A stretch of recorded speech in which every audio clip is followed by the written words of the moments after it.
Fala pessoal, tudo bem? Boa noite, bom dia. Fazendo essa live aqui tá meio tarde, mas quis aproveitar o calor do momento depois da entrevista do Bolsonaro na Globo News.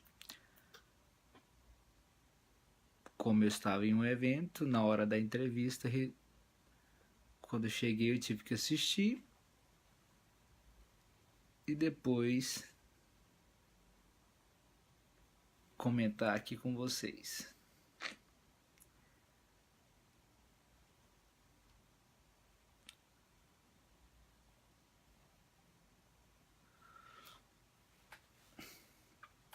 Então, pessoal, essa entrevista foi mais interessante do que daquela que aconteceu no Roda Viva.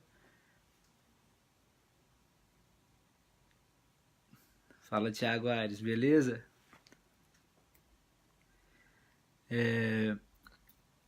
Porque tinha mais gente, a gente tinha uma expectativa maior sobre essa sabatina, em decorrência de tem alguns personagens importantes ali na política nacional. Mira Leitão, o Gabeira, o Merval, Camarote, né? Que a gente pode discordar de muitas coisas, mas ele está acompanhando o cenário político nacional. Mas a tentativa de hoje era a mesma do Roda Viva, que era a desconstrução da imagem do Bolsonaro, dessa questão econômica, e mesmo ele se fazendo assim, se mostrando humilde, tentando encurralar ele algumas particularidades sobre economia, e ele conseguiu se esquivar de alguma forma, que eu achei, sim, eu acho que ele deveria ser mais rápido nas respostas, mais objetivo, para evitar essas questões, para não ser pego nesses mínimos detalhes. Mas de uma certa forma eles conseguiu, sim, se posicionar, se colocar bem diante daquele tanto de entrevistado, porque se no Roda Viva ele já sentia quase no meio de uma cova entre leões ali, mas na Globo News foi bem pior, assim, porque tinha pessoas renomadas. Mas a tentativa era mesmo de desconstruir a imagem do Bolsonaro. Eu acredito que ele saiu mais forte do que entrou, e também pelo aquele posicionamento dele que eu achei, assim, fenomenal, de ter citado aquela mensagem de Roberto Marinho, de 1984, no qual ele parabeniza e diz claramente a intenção e qual era o clima de 1964, no qual ele fala assim, olha, a gente participou realmente, e essa participação foi estritamente na proteção das instituições, da democracia, e eu não me arrependo disso. Eu fiz e até me alegro, porque hoje nós estamos na situação em que nós estamos, né? E naquele falou, Roberto Marinho era um ditador ou um democrata? E isso deu um choque, assim, eu acho que foi um mito, essa foi a palavra, deu uma mitada na galera. Ou passou a faca Tramontina, como o pessoal tá fazendo os memes por aí. Mas eu acho que eles não quiseram entrar tanto na questão de segurança pública, como devido a ser uma área que o Jair Messias Bolsonaro já entende bastante sobre isso. E não quis que ele discorresse mais sobre o assunto. Mas a ideia é essa, sempre encurralando ele. Por exemplo, aquela hora que a Mira Leitão quis que ele citasse um dos impostos. Eu fiz tributário, e se me perguntar agora quais são todos, eu não sei. Imagina um cara que não estuda nem direito, nem contabilidade, nem economia, assim, profundamente. Como ele vai falar isso na lata? Mas sabe que tem coisas que deve falar no macro, falar eu quero reduzir a carga tributária. Mas não é assim, não, então me me mostra uma particularidade, questão particular. Não vai dar, porque é o técnico que vai ter que fazer isso. Ele está ali para liderar a equipe. Não mais que isso.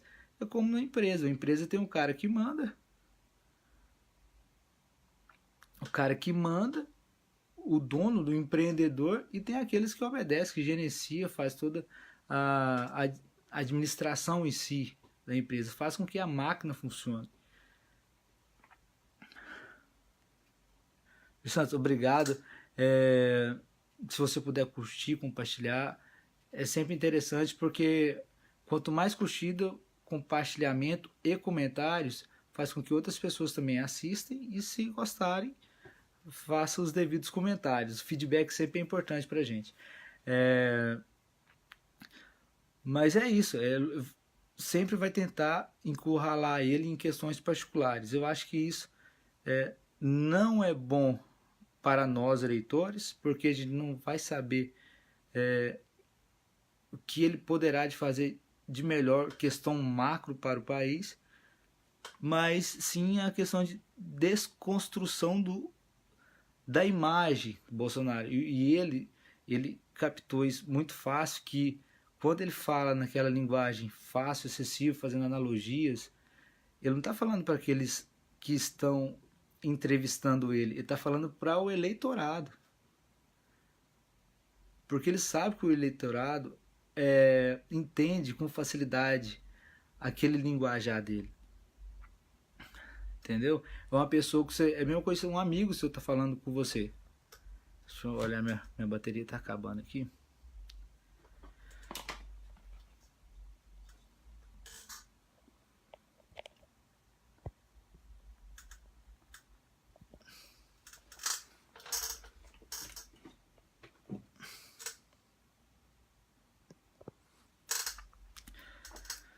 Mas é isso, pessoal. E o melhor momento de todos, eu acho que foi uma coisa assim que ficou bem claro, foi a imagem que a Miriam Leitão passou de parcialidade dela com o Bolsonaro, com o Jair Bolsonaro.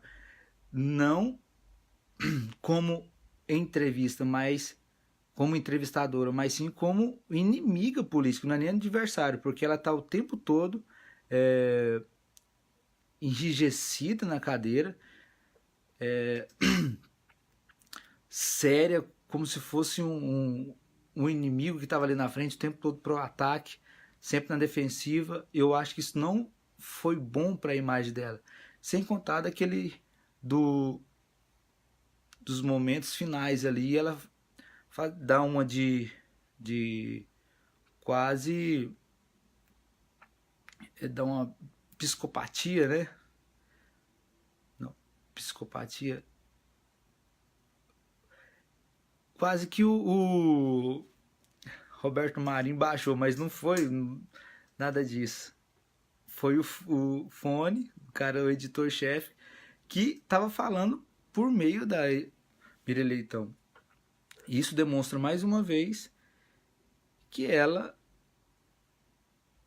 além dela estar com essa questão de inimiga política, política de Bolsonaro, ela utiliza uma informação que o Grupo Globo manifestou contrariamente e hoje se arrepende de ter apoiado o golpe de 1964, que na verdade é um equívoco da parte do Grupo Globo, porque Roberto Marinho morreu em 2003, então eles não podem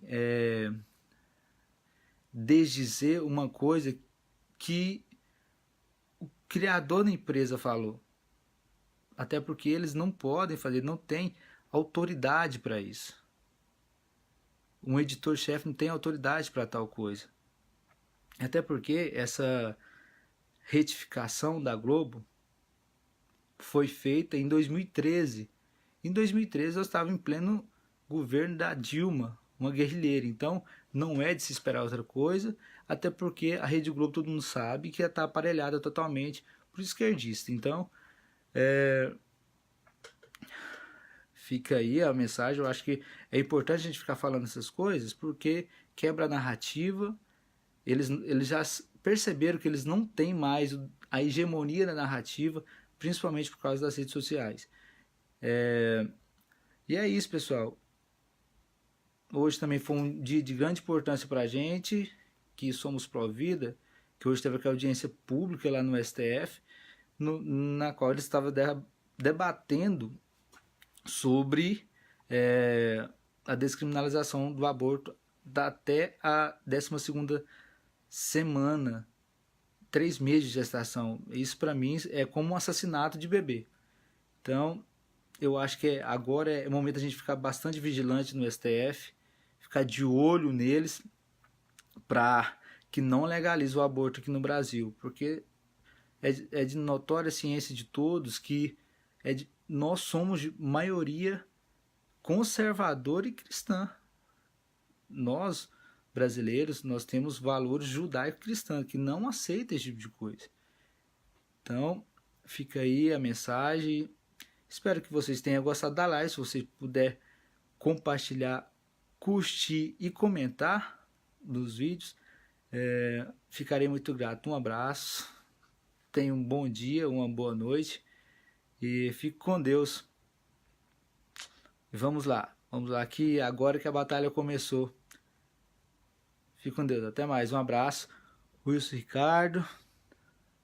E eu sim, beleza?